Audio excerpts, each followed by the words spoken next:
গত ৩ তারিখ আছিল আমরার সবচেয়ে রোমান্টিক কাপলের ৩ মাসের বিবাহ ফুর্তির আয়োজন।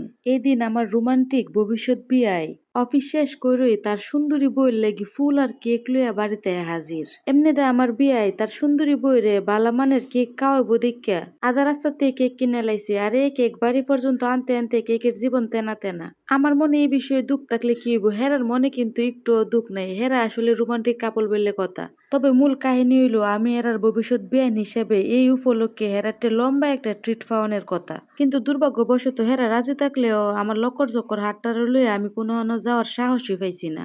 ট্রিট তো যেমন তেমন হেরারে হেরার গিফটও বুঝাইয়া দিতাম পারছি না। ইনশাল্লাহ আদান আর প্রদান দুইটাই জমা থাকলো। অতখানে সবাই রেডি সেডি হইয়া কেক কাটতে বয়ে পড়ছে, আর আমি আপনারা নাবিল আফা কামিলা বেডি হিসেবে ক্যামেরাম্যানের দায়িত্বে আছি। আনিরা তো জানুনি আনিরা রাফা কত কামিলা বেডি। যাই হোক, দুঃখের কত হইলো ক্যামেরাম্যান থাকলে কেক মুহে একটু দেরিতেই পড়ে, এতে আমার আবার খুব বেশি দুঃখ নাই। সবাই আনন্দ করতেছে, হিডি আসল সুখ।